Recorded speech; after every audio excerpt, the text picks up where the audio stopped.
Hi friends, welcome to my channel helpy Neha.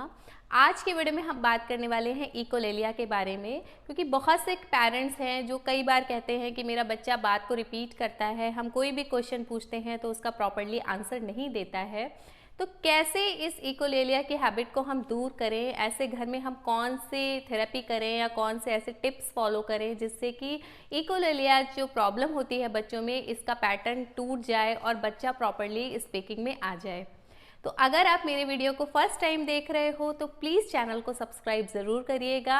और हाँ, अगर आपकी कोई भी क्वेश्चन है, आप मुझसे कुछ भी पूछना चाहते हो तो प्लीज़ आप मुझे इंस्टाग्राम में फॉलो करिए, जहाँ पर आपको आपके हर क्वेश्चन का जवाब इंस्टेंट मिल जाएगा। तो वीडियो अगर पसंद आए तो प्लीज़ लाइक एंड शेयर ज़रूर करिएगा और चैनल को सब्सक्राइब ज़रूर करिएगा।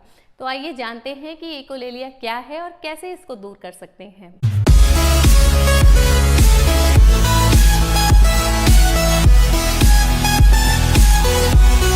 तो सबसे पहले तो मैं बात करूंगी इस बच्चों की बात के दोहराने के बारे में कि अगर ये बच्चा बात को दोहराता है तो इस टर्म को स्पेसिफिक हम इकोलेलिया कहते हैं।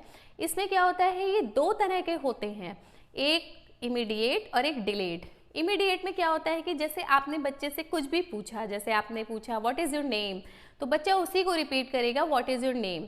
तो जो तुरंत बच्चा रिप्लाई कर रहा है या तुरंत जो एक्शन कर रहा है उसको हम बोलेंगे इमीडिएट इकोलेलिया। उसके बाद डिलेड में क्या होता है कि बच्चे से कुछ घंटे पहले की बात अगर बच्चा करता है या फिर एक दो दिन पहले का जो उसके दिमाग में रहता है वो बोलता है, तो उस तरह के इकोलेलिया को हम डिलेड इकोलेलिया कहते हैं। तो अब अगर बच्चे में ये प्रॉब्लम है तो कैसे इसको ब्रेक करें या कैसे इसकी आदत को हम बच्चों से छुड़वाएं। तो सबसे पहले तो मैं कहूँगी कि अगर बच्चे को इकोलेलिया की प्रॉब्लम है तो आपको उसके नाम का यूज़ कम से कम करना है।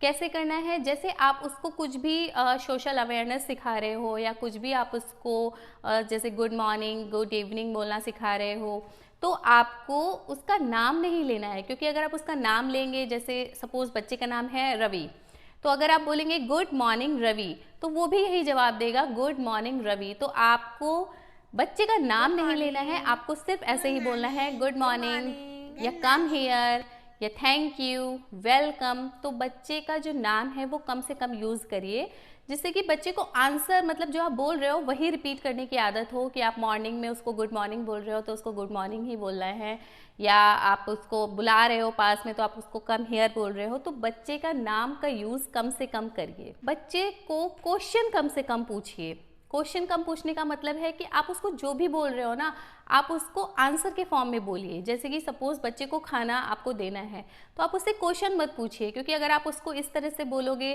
कि आपको खाना खाना है तो वो भी यही बोलेगा कि क्या खाना खाना है। इस तरह से नहीं बोलना है, आपको उसको आंसर के फॉर्म में बोलना है कि मुझे भूख लगी है, मुझे खाना खाना है। तो खाने के टाइम पे आप बार बार उसको यही बोलो कि मुझे खाना खाना है या मुझे भूख लगी है, मुझे खाना चाहिए। आप उससे क्वेश्चन मत बोलिए, मतलब आंसर की स्क्रिप्टिंग आप उसको बार बार करवाइए, यानी कि आंसर को रिपीट करना आप उसको बार बार बोलवाइए, जिससे कि जो आंसर है या जो आप रिप्लाई कर रहे हो उसको वो बार बार रिपीट करे और क्वेश्चन के फॉर्म को फॉलो ना ही करे। तो क्वेश्चन आपको कम से कम पूछना है। इन सारी चीज़ों के साथ सबसे इम्पॉर्टेंट बात यह है कि आपको उससे सिंपल वर्ड्स यूज़ करने हैं। देखिए, बच्चे को अभी नहीं बोलना आ रहा है, मतलब बोल तो वो रहा है लेकिन उसका माइंड कैप्चर नहीं कर रहा है। तो अगर आप उससे बहुत डिफ़िकल्ट वर्ड बोलोगे तो फिर वो उसको समझ नहीं पाएगा और डिफ़िकल्ट वर्ड ही बोलेगा। तो आपको जो भी वर्ड बोलने हैं, जो भी सेंटेंस बोलने हैं, बहुत ही सिंपल फॉर्म में बोलने हैं। तो सबसे पहले क्या है कि आपको उसका नाम कम से कम लेना है और हर बात को आंसर के फॉर्म में देना है, क्वेश्चन आपको नहीं पूछना है। इसके बाद आते हैं अपने अगले इंपॉर्टेंट पॉइंट में कि अगर आपको बच्चे को कुछ भी देना है तो आप उसको चॉइस प्रोवाइड करिए। अगर आपको उसको टॉय देना है या फ्रूट देना है तो आप उसको चॉइसेस दीजिए। आप उससे बोलिए एप्पल चाहिए या ऑरेंज चाहिए, तो बच्चा इसमें क्वेश्चन बोल ही नहीं पाएगा। वो जो भी बोलेगा वो आंसर के फॉर्म में बोलेगा कि मुझे एप्पल चाहिए या मुझे ऑरेंज चाहिए। तो आप उसको कुछ भी अगर देना चाहते हो तो उसको चॉइस दीजिए बच्चे को, उससे क्वेश्चन मत पूछिए। आपको जीप चाहिए या बॉल चाहिए? बॉल। ओके। इसके बाद बात करेंगे प्रॉम्प्ट की। विजुअल प्रॉम्प्ट आप यूज़ कर सकते हो, जो कि इकोलेलिया के जो बच्चे हैं उनमें बहुत ही हेल्पफुल होता है। इसमें आपको क्या करना है कि कोई भी प्रॉम्प्ट दिखाना है बच्चे को और उससे पूछना है और उसका नाम तुरंत ही लेना है। जैसे आपने कुछ भी दिखाया, व्हाट इज़ दिस, तो उसका आंसर आपको तुरंत करना है कुछ इस तरीके से।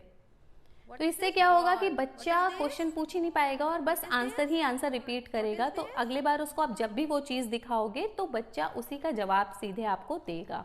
तो विजुअल प्रॉम्प्ट से भी आप इकोलेलिया को काफ़ी हद तक दूर कर सकते हो। इसके बाद हम आते हैं अपने अगले इंपॉर्टेंट पॉइंट में। इसमें क्या है कि आप घर के किसी और बच्चे के या किसी और परिवार के सदस्य की आप मदद ले सकते हो।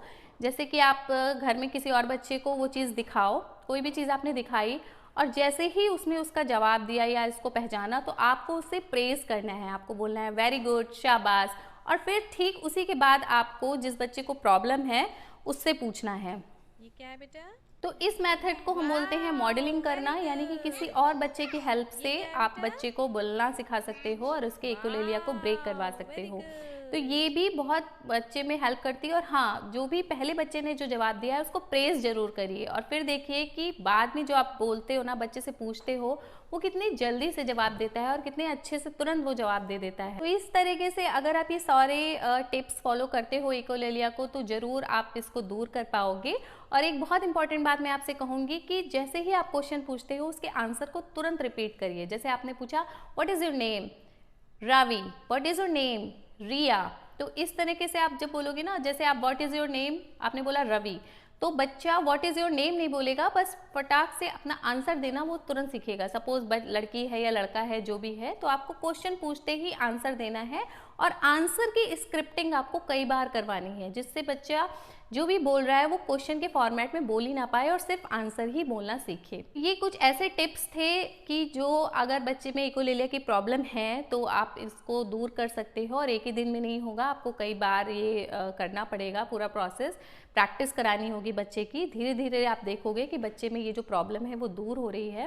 तो इकोलेलिया की जो प्रॉब्लम होती है वो मोस्टली 3 साल के बाद दूर हो जानी चाहिए, लेकिन कुछ बच्चों में नहीं दूर हो पाती है। और अगर इसके अलावा भी आपको बच्चे में कुछ और भी दिक्कत दिखती है तो हाँ, अपने डॉक्टर से कंसल्ट ज़रूर लीजिएगा, क्योंकि बच्चे में और क्या इशू है शायद हमें समझ में नहीं आ रहा है। तो इसका जो ट्रीटमेंट है या जो उसका उपचार है वो एक डॉक्टर ही अच्छे से सजेस्ट कर सकता है। बाकी ये सारे पॉइंट्स अगर आप घर में फॉलो करते हो और अगर बच्चों में ये कुछ भी ऐसा इशू है तो आई होप आपके बच्चे को मदद मिलेगी और आप इस इकोलेलिया की प्रॉब्लम से निजात पा सकते हो। तो अगर आपको वीडियो पसंद आया हो तो प्लीज़ लाइक एंड शेयर ज़रूर करिएगा। और हाँ, अगर आपका कोई भी क्वेश्चन है, आपके कोई भी क्वेरी है, तो प्लीज़ आप इंस्टाग्राम में मुझे फॉलो करके मुझसे वहाँ पे आप ईजिली क्वेश्चन पूछ सकते हो। तो वीडियो कैसा लगा प्लीज़ कमेंट करके ज़रूर बताइएगा और हाँ, चैनल को सब्सक्राइब करना मत भूलिएगा।